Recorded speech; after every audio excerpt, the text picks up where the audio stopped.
Welcome to Weekly Current Affairs. Today we will discuss all the current affairs of 24th of July to 30th of July 2023.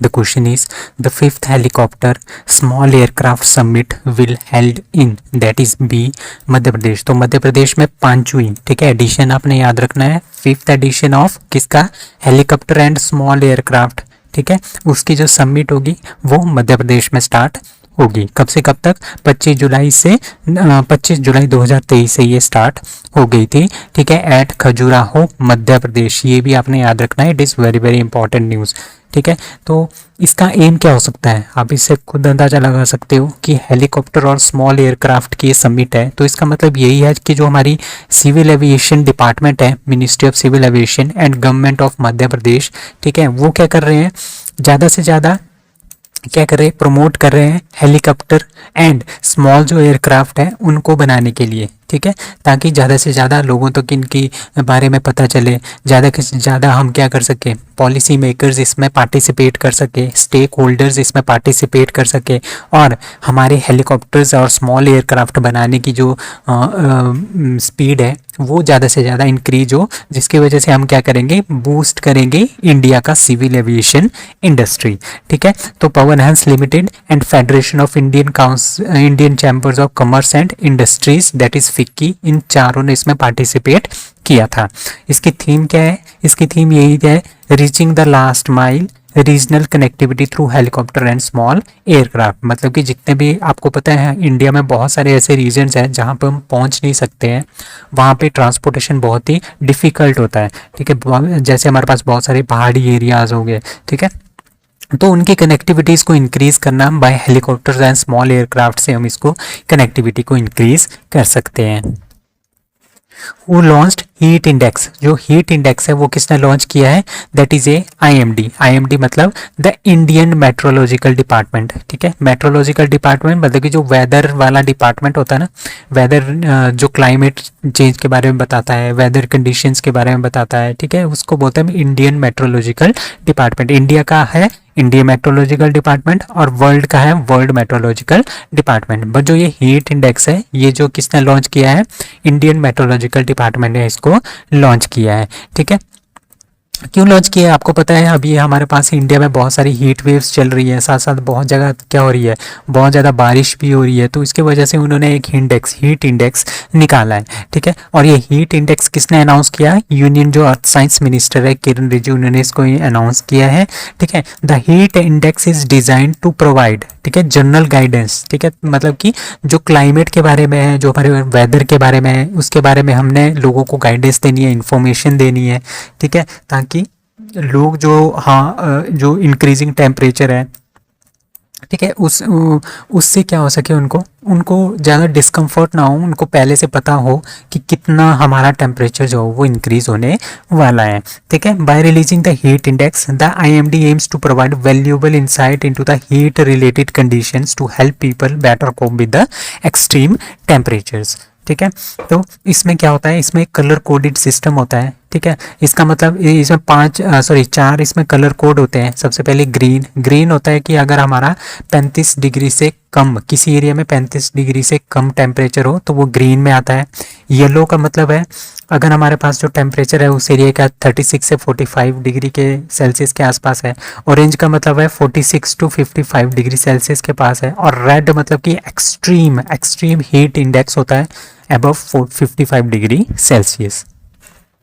Cinematography amendment bill 2023 introduce by Anurag Thakur is related to, that is a film piracy. Film piracy मतलब कि फिल्मों को चुराना, ठीक है, इससे related है हमारा सिनेमेटोग्राफी अमेंडमेंट बिल 2023 जो कि इंट्रोड्यूस किया है अनुराग ठाकुर जी ने, ठीक है. क्यों उन्होंने ये बिल पेश किया, क्योंकि वो यूनियन मिनिस्टर है इंफॉर्मेशन ब्रॉडकास्टिंग, ठीक है, इंफॉर्मेशन और ब्रॉडकास्टिंग के ये यूनियन मिनिस्टर हैं अनुराग ठाकुर जी, तभी इन्होंने सिनेमेटोग्राफी अमेंडमेंट बिल 2023 जो वो पेश किया है राज्यसभा में, ठीक है, राज्यसभा में, to deal with the film piracy, film की पायरेसी को रोकने के लिए. आपको पता है कि जैसे कई बार ऐसा होता है कि जैसे आज ही कोई फिल्म जो है सिनेमा में आ रही है, ठीक है, थिएटर्स में आ रही है, तो आज ही क्या कर लेंगे लोग, उसकी एक कॉपी बना देंगे डुप्लीकेट, और उसको क्या करेंगे अपने चैनल्स में, यूट्यूब चैनल्स के थ्रू या कहीं से उसको लीक कर देंगे, ठीक है। तो इससे क्या हो जाता है, फिल्म को बहुत ज़्यादा नुकसान हो जाता है, क्योंकि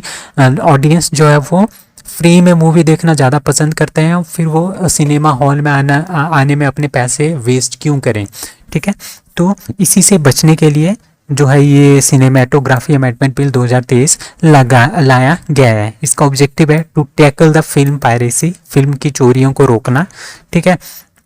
और 2019 से, ठीक है, 2019 में अकेला पायरेसी से, फिल्म चोरी के मामले से कितना हुआ है, 18,000 करोड़ रुपीस का जो है वो नुकसान हुआ है इंडियन फिल्म इंडस्ट्री को। तो इसी के रिलेटेड ये सिनेमेटोग्राफी अमेंडमेंट बिल 2023 जो है वो लाया गया है। इससे पहले जो सिनेमेटोग्राफी बिल है, जो ओरिजिनल जो सिनेमेटोग्राफी बिल है वो 1952 का है, ठीक है। Cinematography bill 1952 is responsible for the overseeing the certification, जो सर्टिफिकेशन होती है ना, जैसे हम AU इस तरह के सर्टिफिकेट्स देते हैं, ठीक है। तो ये सर्टिफिकेशन भी इसी बिल के थ्रू दिया जाता है, द सिनेमेटोग्राफी बिल 1952। और इसके साथ साथ क्या हुआ है, ये भी एक स्पेशल चेंज हुआ है इंडिया में, दैट इज़ पहले क्या होता था यूनिवर्सल, मतलब कि ये अगर किसी मूवी को मिल सर्टिफिकेट मिलता है, मतलब कि कोई भी एज ग्रुप का लोग जो इसको देख सकते हैं, A मिलता है तो इसका मतलब ये है कि इसको एडल्ट लोग ही देख सकते हैं, UA मतलब कि एडल्ट भी देख सकते हैं, और यूनिवर्सल सारे के सारे लोग भी इसको देख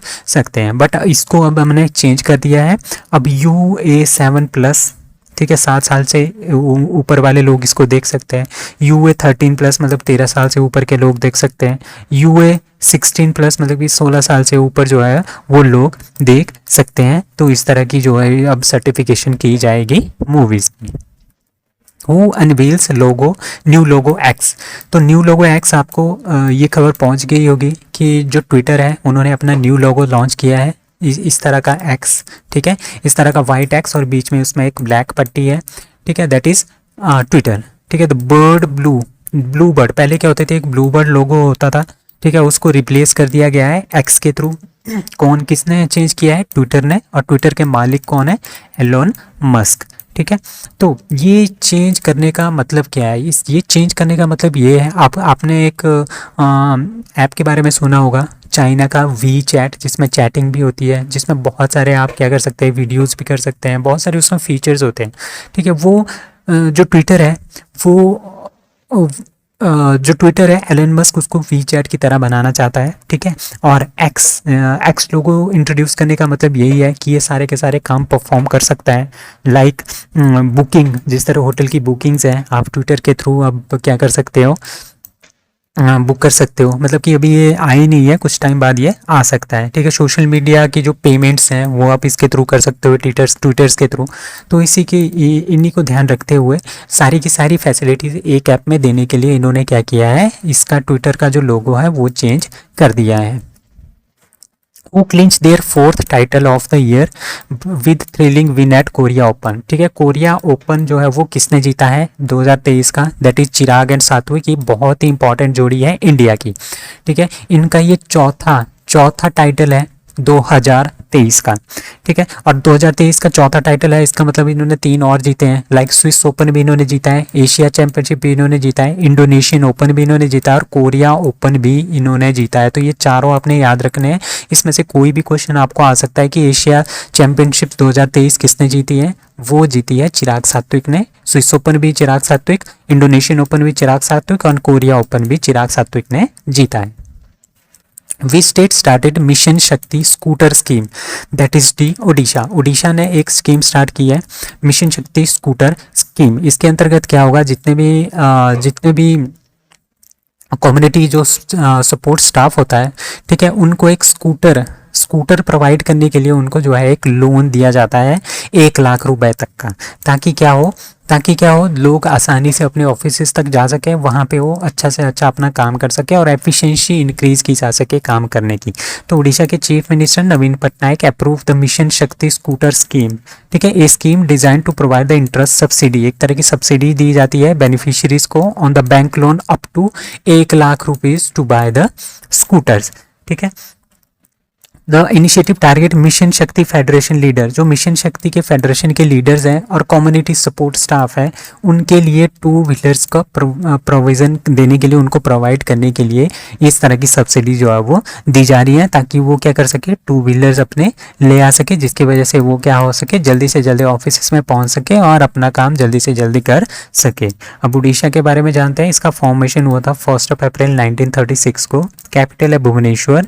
गवर्नर है गणेशी लाल। सीएम आपने याद रखना है नवीन पटनायक। राज्यसभा की 10 सीटें और लोकसभा की 21 सीट्स हैं उड़ीसा के पास। Which country bans non basmati white rice export, ठीक है। नॉन बासमती जो सफ़ेद चावल है उनको बाहर बेचने के लिए, बाहर वाले देशों को एक्सपोर्ट करने के लिए किसने बैन लगा दिया है? इंडिया ने बैन लगा दिया है। होता क्या था, जिस तरह से हमारे पास क्या होगा, हमारे पास बहुत सारा, इंडिया जो है एक लार्जेस्ट सब एक्सपोर्टर है चावल का। अब क्या होगा, अब ऐसा है कि अगर हम बहुत सारा चावल अपने देश से बाहर लेके जाएंगे, बाहर वाले देशों में बेचेंगे, तो अपने देश में क्या हो सकता है, जो हमारे पास चावल है उसकी उसकी जो उसका जो प्राइस है वो इंक्रीज हो सकता है, क्योंकि क्वांटिटी कम होगी इंडिया में, ठीक है, जिसकी वजह से प्राइस इंक्रीज हो सकते हैं। तो उस प्राइस को स्टेबलाइज करने के लिए इंडिया ने बैन लगा दिया है नॉन बासमती वाइट राइस को बाहर वाले देशों में बेचने के लिए, ठीक है। तो ये डिसीजन लिया गया है ministry of food and consumer affairs के द्वारा। नॉन बासमती वाइट राइस को बाहर हम बेचेंगे नहीं अब, ठीक है। कुछ एक देशों को बेचेंगे जिनके साथ कुछ एक डील्स जो हमारी है, ठीक है, उन्होंने उनको एक पर्टिकुलर रिक्वायरमेंट जो है वो पूरी करनी पड़ेगी उन देशों को। उन्हीं देशों को हम थोड़ा बहुत जो है वो वाइट राइस देंगे, बाकी हम किसी को भी वाइट राइस नहीं देंगे। To stabilise the volatility of the prices within the India, मतलब कि इंडिया में जो प्राइसेस हैं चावल के वो ज़्यादा से ज़्यादा इंक्रीज ना हो, कम से कम रहे, उसी के लिए जो है ये निर्णय लिया गया है। अब directorate general of foreign trade, मतलब कि फॉरेन ट्रेड का मतलब है जो हम एक्सपोर्ट करते हैं उसको कौन कंट्रोल करता है? उसको कंट्रोल करता है director general of foreign trade DGFT, जो कि ministry of commerce and industry के अंदर आता है। इसका हेडक्वार्टर है न्यू दिल्ली में, ठीक है। तो ये सारे के सारे जो एक्सपोर्ट को प्रमोट करना इंडिया में, किस तरह से एक्सपोर्ट होगा, ये सारे के सारे काम आपका DGFT करता है। वी स्टेट और UT launches first water ATM, ठीक है। पहला वाटर ATM जो है वो कहाँ पे लॉन्च हुआ है? दैट इज़ बी दिल्ली में, ठीक है। दिल्ली के जो चीफ मिनिस्टर है अरविंद केजरीवाल जी, उन्होंने सिटी का फर्स्ट वाटर ATM जो है वो लॉन्च किया है, ताकि लोगों को क्या मिले, अच्छे से अच्छा पानी जो है उनको मिले, ठीक है। अब पता है आपको दिल्ली में बहुत ही पानी की किल्लत है, इंडिया में बहुत ही पानी की किल्लत होती है पीने के पानी की। तो उसकी वजह से क्या हुआ, जहाँ पे पीने का पानी नहीं पहुंचता है, जो पुअर पीपल है, ठीक है, उनके पास पीने का पानी ज़्यादा पहुंचता नहीं है, तो उसकी वजह से क्या होता है, गंदा पानी पी लेते हैं और वो बीमारियों का शिकार हो जाते हैं। तो उन पर्टिकुलर एरियाज़ में क्या करेंगे, वो एक तरह का वाटर मशीन लगाएंगे, जहाँ से 12 लीटर पर व्यक्ति पानी जो है, सॉरी 20 लीटर पर व्यक्ति पानी जो है वो which will give access to daily free water up to 20 litres, मतलब कि RFID कार्ड मिलेंगे, ठीक है। सभी लोगों को RFID कार्ड मिलेंगे और एक RFID कार्ड के अंदर क्या होगा, 20 लीटर पानी ही मिलेगा, ठीक है। तो 20 लीटर पानी काफ़ी होता है पीने के लिए, ठीक है। अगर सपोज करो उसको ज़्यादा पानी की ज़रूरत पड़ गई, तो उसके बाद उसको 8 पैसे पर लीटर के हिसाब से देने पड़ेंगे, तभी इस ATM से पानी निकलेगा, ठीक है। तो ये बहुत ही अच्छी स्कीम है। इस तरह की स्कीम और स्टेट्स में भी होनी चाहिए, ताकि लोगों को अच्छे से अच्छा शुद्ध पानी मिले, RO का पानी, ठीक है, रिवर्स ऑस्मोसिस बोलते हैं इसको, RO का पानी जो शुद्ध पानी होता है, ताकि सबको वो पानी मिले और लोग जो है वो ज़्यादा बीमारियों का शिकार ना हो। For the first time in India, we state government introduced the Rajasthan platform based gig workers bill 2023। मैंने राजस्थान पहले ही डाल दिया, तो ये राजस्थान ही है, मतलब कि gig worker bill. Gig worker कौन होते हैं? गिग वर्कर्स वो होते हैं जिनका जो परमानेंट नहीं होते हैं, ठीक है। गिग वर्कर्स वो होते हैं जो परमानेंट नहीं होते हैं, जो टेम्परेरी जॉब्स करते हैं कुछ सालों के लिए, जिस तरह से 1 साल का कॉन्ट्रैक्ट है, 1 साल के बाद वो हट जाएंगे, ठीक है। इस तरह की टेम्परेरी जो जॉब्स होती हैं उनको बोलते हैं हम गिग वर्कर। तो इंडिया में जो गिग वर्कर की संख्या है वो बहुत ही ज़्यादा है और उनके लिए कोई भी बिल जो है वो आज तक नहीं बनाया गया है। तो राजस्थान पहली स्टेट बन गई है इंडिया की जिन्होंने गिग वर्कर बिल 2023 जो बनाया है, ताकि आपको पता है जो गवर्नमेंट जॉब्स वाले होती है उनको सिक्योरिटी मिलती है, सोशल सिक्योरिटी मिलती है, अच्छा खासा पैसा मिलता है, उनको पेंशन्स मिलती है कुछ एक स्टेट्स में, ठीक है। बट इनको गिग वर्कर्स को क्या होगा, टेम्परेरी काम करेंगे, छोटा मोटा काम करेंगे, ठीक है, डेली वर्कर करेंगे, डेली वर्करी का काम करेंगे, उसके बाद इनको पता नहीं है कि इनको जॉब मिलेगी या नहीं मिलेगी, ठीक है। तो उनका सोशल सिक्योरिटी कोई नहीं होगा।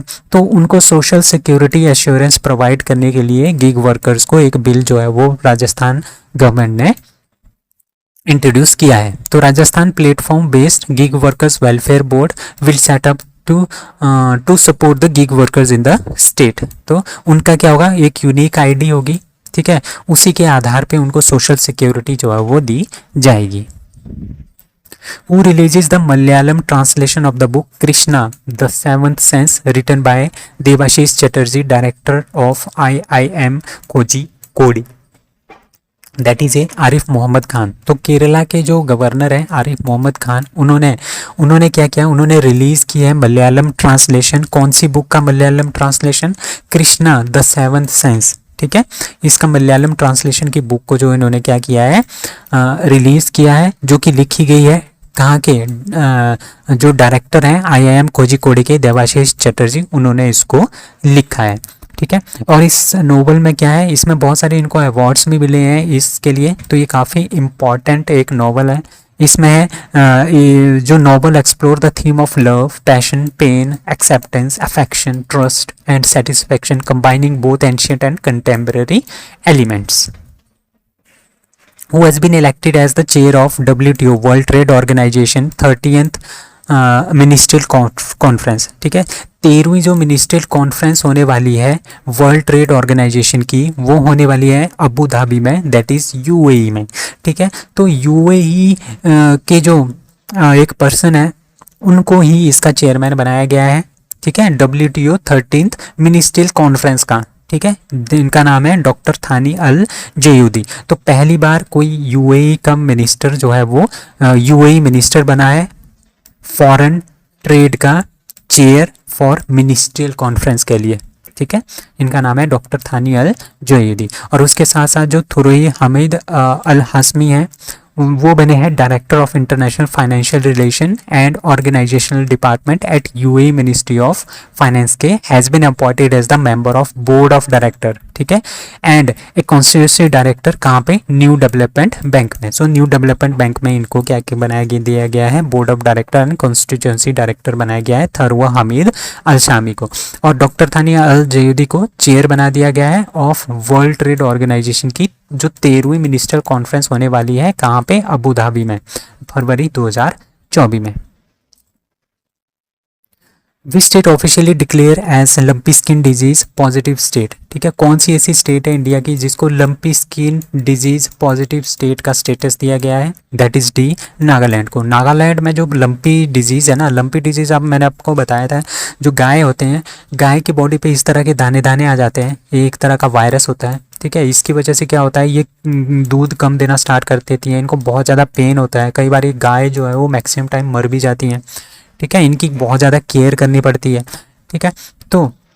तो यहाँ पे क्या है, काफ़ी सारी गाय को ये लंपी वायरस जो है वो हो गया है, लंपी की जो डिजीज़ है वो हो गई है, ठीक है। तो नागालैंड है, तो इसी की वजह से नागालैंड को ऑफिशियली डिक्लेयर कर दिया गया है lumpy skin disease positive state. Very important question, ठीक है। तो यहाँ की जो 4 डिस्ट्रिक्ट है वहाँ पे बहुत ही ज़्यादा जो है ये वायरस आ गया है गाय के अंदर, ठीक है। Under the prevention control of the infectious and contagious disease in animal act 2009 के अंतर्गत इनको क्या बनाया दिया गया है, नागालैंड को lumpy skin disease positive state बना दिया गया है। The disease is caused by the capripox virus, ठीक है। कैप्रीपॉक्स वायरस की वजह से ये डिजीज़ होती है जिसको हम नीथलिंग वायरस भी बोलते हैं। अब वर्ल्ड एनिमल हेल्थ ऑर्गेनाइजेशन के बारे में कुछ जानते हैं, ठीक है। ये 1924 में बना था। इमैनुअल लेक्रेंचे इसके क्या है, फाउंडर है, और हेडक्वार्टर इसका कहाँ पे है, पेरिस, फ्रांस में। वर्ल्ड की 2023 का वर्ल्ड एक्वाटिक्स चैंपियनशिप कहाँ पे होगा? दैट इज सी जापान में। सो फुकुओका जापान में ये स्टार्ट होगा 14 से 30 जुलाई के बीच में। ठीक है, इसमें हमारा एक्वाटिक का मतलब यही होता है कि जो पानी के अंदर जितनी भी चीज़ें होती हैं, जैसे तैराकी वाली गेम्स होती हैं, तो ये सारी की सारी गेम्स जो हैं वो जापान में इस बार होंगी। विच country bans sex change and transgender marriages? ठीक है, जो ट्रांसजेंडर की मैरिजेज होती है और सेक्स चेंज, जैसे मेल से फीमेल बनना, फीमेल से मेल बनना, ठीक है, तो इस तरह के कामों को क्या कर दिया है, रशिया ने क्या कर दिया है, बैन कर दिया है। ठीक है, तो कोई भी वहाँ पे जेंडर अपना चेंज नहीं कर सकता। कोई भी ट्रांसजेंडर, अगर दो ट्रांसजेंडर जो बन गए हैं वो आपस में शादी नहीं कर सकते। ठीक है, it prohibits any medical intervention aimed, ठीक है, मतलब कि इस तरह की, पर जो लोगों के सेक्स चेंज करने की कोई भी किसी भी तरह की मेडिकेशन होगी ना, उसको भी इन्होंने बैन कर दिया गया है। ओनली जो इम्पॉर्टेंट वाली चीज़ें होती है ना, रिलेटेड टू योर बीमारी, ठीक है, तो वहीं इसमें क्या किया जाएगा, उन्हीं को अलाउ किया जाएगा, बाकी किसी को भी अलाउ नहीं किया जाएगा। ठीक है, furthermore the legislation goes beyond restriction gender changes and extend its impact to marrying and family planning. Kargil Vijay Diwas कब मनाया जाता है? That is B 26 July. 26 जुलाई को कारगिल विजय दिवस मनाया जाता है। तो क्या हुआ, कारगिल क्यों मनाया जाता है? क्योंकि हमने इस दिन क्या जीता था, कारगिल वॉर 1999 में हमने इस दिन क्या जीता था, पाकिस्तान को इस दिन हराया था, जुलाई 26 1999 को। ठीक है, तो हुआ क्या था, जुलाई 1999 में पाकिस्तानों ने क्या कर लिया था, हमारी कारगिल की जो चोटी है वहाँ पे वो पहुँच गए थे। ठीक है, तो इंडिया ने क्या किया था, विजय नाम का एक ऑपरेशन लॉन्च किया था। ठीक है, ऑपरेशन विजय। ठीक है, तो उस ऑपरेशन के अंतर्गत क्या किया था, जो ये कारगिल हिल है, यहाँ पे जितने भी पाकिस्तानी थे उनको मार गिराया था और यहाँ पे अपना इंडिया का अपना झंडा जो है वो लहराया था।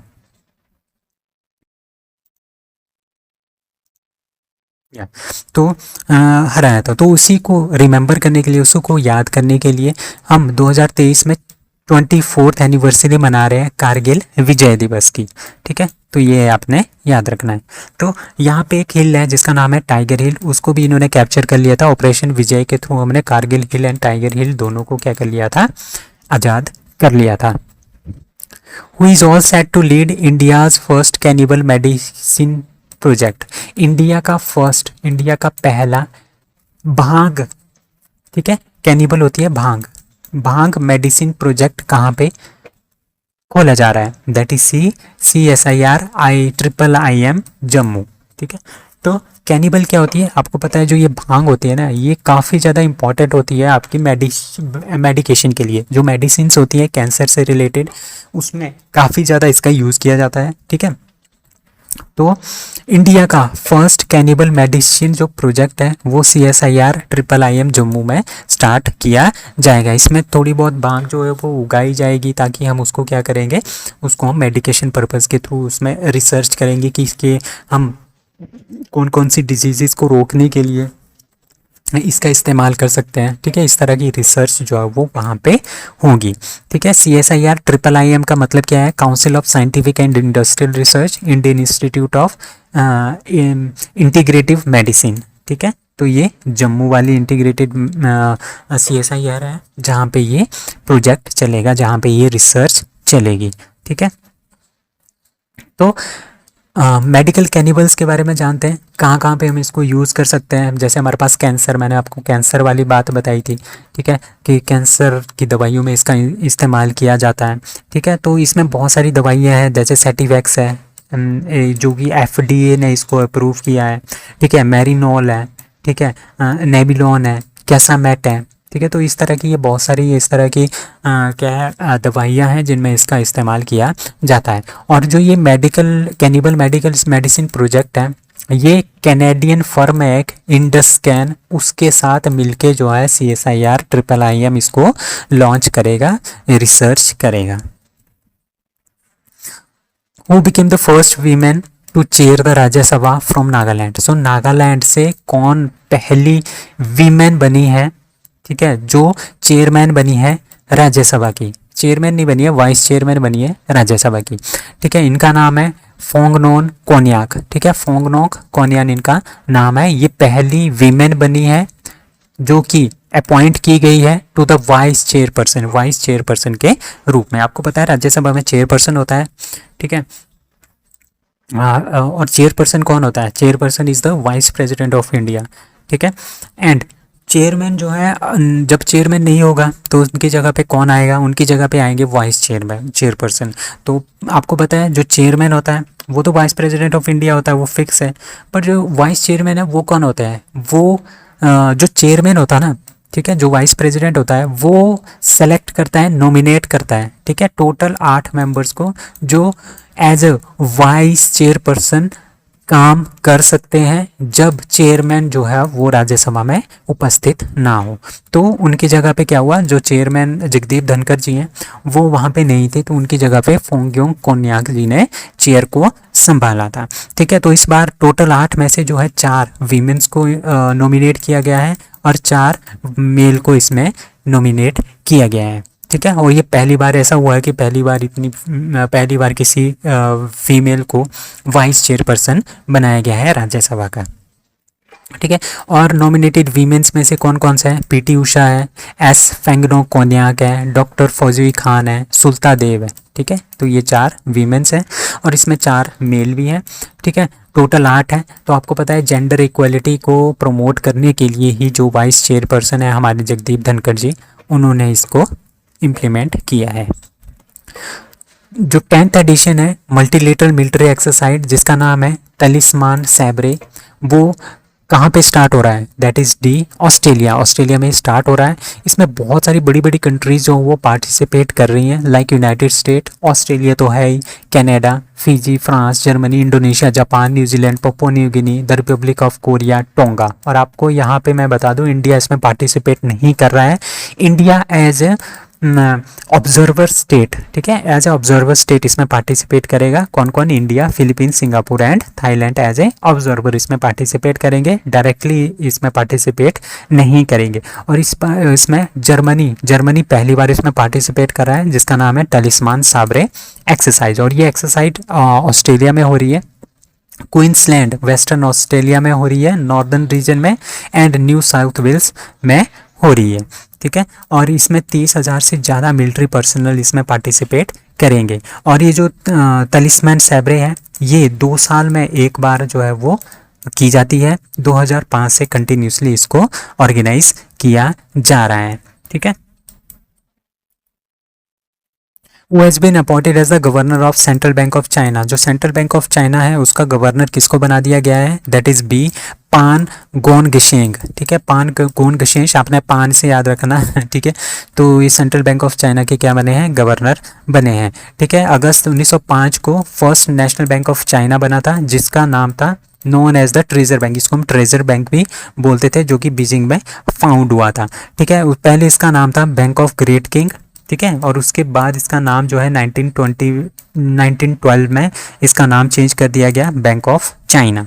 ठीक है, और 1912 में इसका हेडक्वार्टर भी बनाया गया है जिजियामिन लेन बीजिंग में।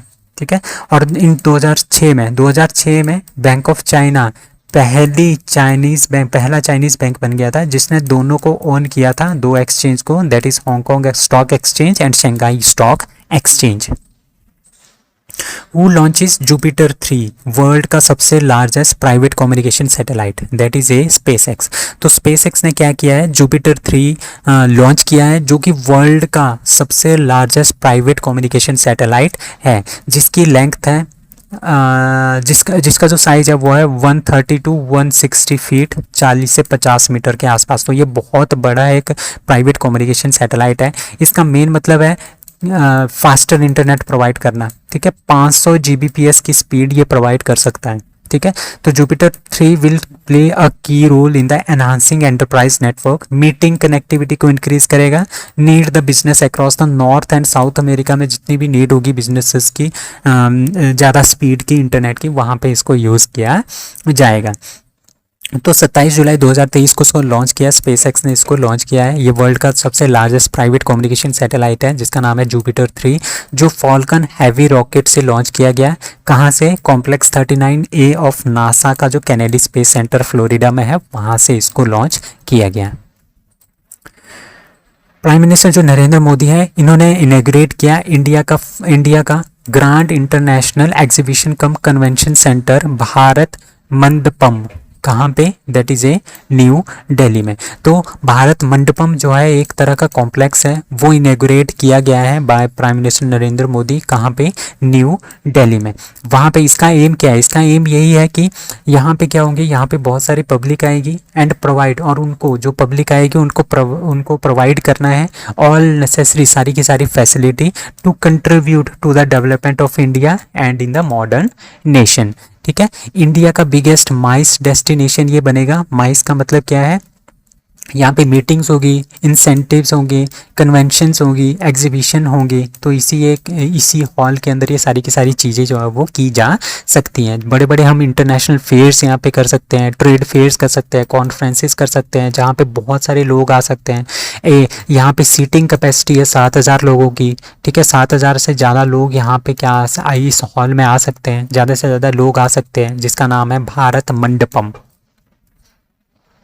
Who has been honored with Miles Franklin Literary Award for the novel Tea Time at Cinnamon Garden। ठीक है, जो T time eight cinnamon gardens है, ये एक नॉवल है। इसको क्या मिला है? माइल्स फ्रैंकलिन लिटरेरी अवार्ड मिला है। ठीक है, और ये किसने लिखी है ये वाली नॉवल? इनका नाम है शंकरी चंद्रन। ठीक है, श्रीलंका के ये हैं, श्रीलंकन बॉर्न है, बट ये ऑस्ट्रेलियन है, ऑस्ट्रेलियन नागरिकता है इनके पास, जिनका नाम है शंकरी चंद्रन जी। उनको ये अवार्ड मिलेगा, माइल्स फ्रैंकलिन लिटरेरी अवार्ड्स 2023। उनकी एक नॉवल है, बहुत ही अच्छी नॉवल है, tea time at cinnamon garden, उनको ये मिलेगा।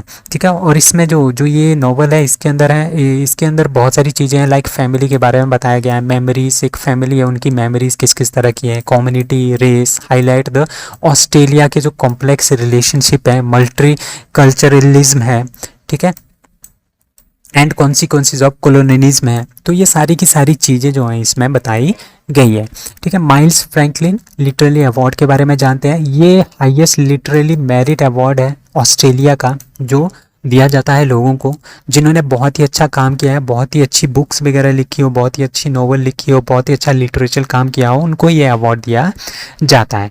ठीक है, the judging panel for this years award included like नीचर लेवली भी इसमें जज थे, ब्रैडन बैनर भी थे। ठीक है, मृदुला नाथ चक्रवर्ती ट्रांसलेटर, जैमी इलेक्ट्रिक ले क्रिटिक, एलिफी शिकस्टी पोइट। ठीक है, राजस्थान ने इशू किया है फर्स्ट ट्रांसजेंडर बर्थ सर्टिफिकेट। किसको? दैट इज ए नूर शेखावत। तो राजस्थान का पहला पर्सन, पहला ट्रांसजेंडर जिसको बर्थ सर्टिफिकेट मिला है, वो कौन है? वो है नूर शेखावत जी। पहले ये मेल थे, इन्होंने अपना ट्रांसजेंडर करा के ये फीमेल बन गए हैं। ठीक है, तो इनको पहला क्या मिला है? पहला सर्टिफिकेट मिला है, birth certificate for the transgender के लिए, फर्स्ट ट्रांसजेंडर बर्थ सर्टिफिकेट। ठीक है, राजस्थान के बारे में जानते हैं। It was formed in the 30th March of 1949। Capital Jaipur. District इसमें 33 हैं, 7 सर्कल्स हैं। गवर्नर इसके कलराज मिश्रा जी हैं। सीएम अशोक गहलोत है, इंडियन नेशनल कांग्रेस के। Legislative assembly, Rajasthan legislative assembly, यहाँ पे 200 सीट्स हैं। ठीक है, राज्यसभा की 10 सीटें हैं, लोकसभा की 25 सीट्स हैं। और नूर शेखावत आपने याद रखना है, ये पहले ट्रांसजेंडर है जिनको बर्थ सर्टिफिकेट मिला है राजस्थान गवर्नमेंट की तरफ से। International day is observed on, international tiger day. ठीक है, इंटरनेशनल टाइगर डे कब मनाया जाता है? दैट इज 29 जुलाई। 29 जुलाई को ये मनाया जाता है। ठीक है, और पहली बार इसको 2010 में मनाया गया था, during the Saint Petersburg tiger summit में इसको मनाया गया था। ठीक है, इसका मतलब ये है कि आपको पता है 2010 तक ऐसा हो गया था कि 90% पूरे के पूरे वर्ल्ड के 90% जो टाइगर्स हैं वो विलुप्त हो चुके थे। उनको या तो मारा जाता था स्किन्स के लिए, या उनकी पोचिंग की जाती थी, या वो विलुप्त हो रहे थे। तो उनको बचाने के लिए क्या किया गया था? ये जो सेंट पीटर्सबर्ग टाइगर समिट हुई थी 2010 में, वहाँ पर ये निर्णय लिया गया कि हम इंटरनेशनल टाइगर डे डे मनाएंगे ऑन 29th ऑफ जुलाई को, ताकि लोगों को अवेयरनेस हो कि हमारे जो टाइगर्स हैं वो कितने इंपॉर्टेंट है हमारे नेचर के लिए, हमारे कल्चर के लिए, हमारे इन्वायरमेंट के लिए, ठीक है। तो ताकि हम इनका क्या कर सकें, ज़्यादा से ज़्यादा कंजर्वेशन कर सकें। और एक बात और है, India is a home of 70%, मतलब पूरे के पूरे वर्ल्ड में जितने टाइगर्स हैं उसका 70% इंडिया में ही पाए जाते हैं। और यहाँ पे इंडिया में 54, वेरी वेरी इंपॉर्टेंट है, 54 टाइगर रिजर्व हैं इंडिया में। अब कुछ और बात करते हैं WWF की, वर्ल्ड वाइल्ड फंड की। इसका हेडक्वार्टर है ग्लैंड, स्विट्जरलैंड में। फाउंड हुआ था 29 अप्रैल 1961, ठीक है। और इसके जो डायरेक्टर जनरल है वो है मार्को लैम्बर्टिनी। इंडिया का पहला ऑनलाइन गेमिंग एकेडमी कहाँ पे बनने जा रही है, that is B Madhya Pradesh में। तो आपको आजकल पता है कि ऑनलाइन गेमिंग का चस्का कितना ज़्यादा लोगों में बच्चों में चल रहा है। ज़्यादा से ज़्यादा लोग जो है इसी की तरफ जा रहे हैं। और ऑनलाइन गेमिंग इंडस्ट्री जो है वो बहुत बड़ी इंडस्ट्री बन गई है पूरे के पूरे वर्ल्ड में। इसमें बहुत सारा पैसा भी आ रहा है। जिस तरह से हमारी एक टीम्स होती हैं, बहुत सारे कॉम्पिटिशन्स होते हैं, जो टीम्स जीतती हैं उनको बहुत सारा प्राइज़ मनी भी मिलता है। तो उसी को, खेलों को बढ़ावा देने के लिए, ई स्पोर्ट्स को बढ़ावा देने के लिए क्या किया है, मध्य प्रदेश ने लॉन्च करने वाला है फर्स्ट ऑनलाइन गेमिंग इंडस्ट्री, जिसका नाम है MP स्टेट ई स्पोर्ट एकेडमी। ताकि जो यंग पीपल है उनको, ई स्पोर्ट प्लेयर है, उनको एक अपॉर्चुनिटी मिले, इनको एक प्लेटफॉर्म बने प्रोफेशनल लेवल में गेमिंग का, ठीक है। द एकेडमी ये एकेडमी इनको ट्रेनिंग देगी गेमिंग के बारे में, ई स्पोर्ट्स के बारे में, ई स्पोर्ट्स प्रोफेशनल्स के बारे में बताएंगे, ठीक है। इनको सिखाएंगे, टूर्नामेंट ऑर्गेनाइज जो करते हैं, ठीक है, वहाँ पे किस तरह से पार्टिसिपेट करना है, किस तरह से वहाँ पे पैसे आप कमा सकते हो, ठीक है। तो ये सारी की सारी चीज़ें जो हैं यहाँ पे सिखाई जाएगी। और इसमें 80% जो सीट्स हैं वो रिजर्व होगी मध्य प्रदेश के लोगों के लिए, ठीक है। कोई भी इसमें पार्टिसिपेट कर सकता है टूर्नामेंट में, to compare the sports at the academy. India ranked dash dash at ISSF shooting, ठीक है, international shooting federation junior world championship in South Korea 2023। ISSF का जूनियर वर्ल्ड चैंपियनशिप जो शूटिंग का हो रहा है वो कहाँ पे हो रहा था, साउथ कोरिया में हो रहा था 2023 का। इसमें इंडिया का रैंक है सेकंड। पहला रैंक है चाइना का जिसने 12 गोल्ड जीते हैं। इंडिया का दूसरा रैंक है जिसने 6 गोल्ड जीते हैं। और ओवरऑल हमने 17 मेडल जीते हैं, ठीक है, 6 गोल्ड, 6 सिल्वर एंड 5 ब्रॉन्ज, ठीक है। उसमें से जो 5 गोल्ड है आपने उनके नाम भी याद रखना है, like Shubham Bisla gold, Sainyam gold, ठीक है, अभिनव शाह एंड गौतम भनोट को गोल्ड, अभिनव शाह, श्रीकांत एंड पर्थ राकेश को गोल्ड, कमलजीत को गोल्ड, ठीक है, यशिता शौकीन, वीरपाल कौर एंड थियाना को गोल्ड, ठीक है, कमलजीत, अंकिता तोमर एंड संदीप बिश्नोई को भी इसमें गोल्ड मिला है। तो ये ध्यान रखने की जरूरत नहीं है, आपने ये याद रखना है कि ISSF का जूनियर वर्ल्ड चैंपियनशिप कहाँ पे हुआ था, साउथ कोरिया में। एंड इंडिया का इसमें रैंक है सेकंड, फर्स्ट रैंक है चाइना का। और टोटल इंडिया ने 17 इसमें मेडल जीते हैं, जिसमें से 6 गोल्ड है, 6 सिल्वर एंड 5 ब्रॉन्ज है। Which country is going to implement 13th amendment to its constitution? 13वीं अमेंडमेंट अपने कॉन्स्टिट्यूशन में कौन इम्प्लीमेंट करने वाला है, ठीक है। इम्प्लीमेंट करेगा या नहीं करेगा वो उनके ऊपर है, बट PM मोदी ने तो बोल दिया इनको कि श्रीलंका को, ठीक है, कि आप इसको इम्प्लीमेंट कर दो, ठीक है। तो 30th amendment of the Sri Lanka constitution made after the signing, ठीक है, इंडो श्रीलंका अकॉर्ड, ठीक है। इंडिया और श्रीलंका के बीच में एक अकॉर्ड जो है वो हुआ था 1987 में। उस टाइम प्राइम मिनिस्टर थे राजीव गांधी और प्रेसिडेंट थे श्रीलंका के JR जयवर्धन। उन्होंने इस पे अकॉर्ड पे साइन किया था, ठीक है। बट उसके बाद जो ये अमेंडमेंट है ये अच्छी तरह से लागू नहीं हो पाई थी, ठीक है।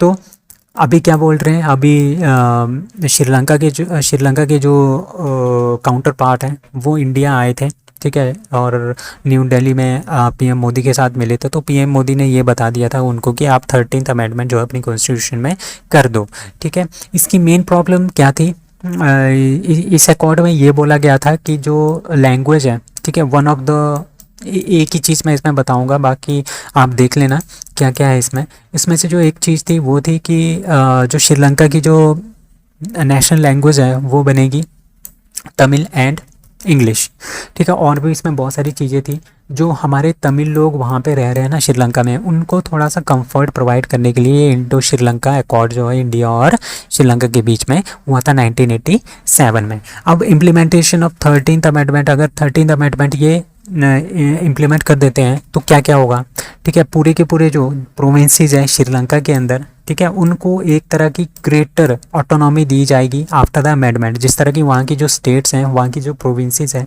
उनको पावर दी जाएगी, ठीक है। सेंट्रल गवर्नमेंट के पास लैंड और पुलिस पावर रहेगी, बाकी agriculture, housing, road transport and education and health वो किस पे चली जाएगी, जो स्टेट्स हैं वहाँ पे, जो प्रोविंसेस हैं उनके पास ये सारी की सारी फैसिलिटीज चली जाएगी। वो अपना क्या देखेंगे, अपना कल्चरल का देखेंगे, रोड का देखेंगे, एजुकेशन का देखेंगे, हेल्थ का देखेंगे।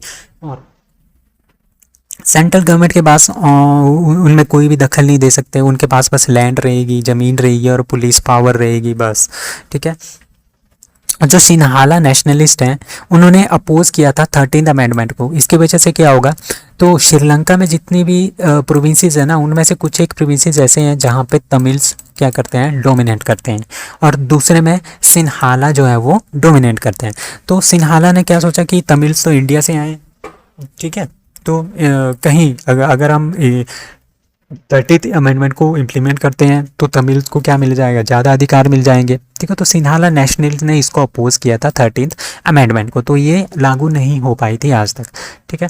तो while the Sinhala provinces saw regular elections and political parties here benefited from the experience of the grassroots of the politics, and the north and the eastern region stayed under the central government's control for long. But अब क्या बोल दिया गया है कि श्रीलंका ने, India ने बोला है कि आप 30th अमेंडमेंट अपने कॉन्स्टिट्यूशन में इम्प्लीमेंट कर दो। अब ये करते हैं या नहीं करते हैं तो उनके ऊपर है, बट वहाँ के जो स्टेट्स हैं उनको ज़्यादा से ज़्यादा इसका फ़ायदा मिलेगा। ज़्यादा से ज़्यादा फ़ायदा हमारे जो तमिल भाई वहाँ पे रहते हैं उनको कुछ ज़्यादा ही फ़ायदा इसका होगा।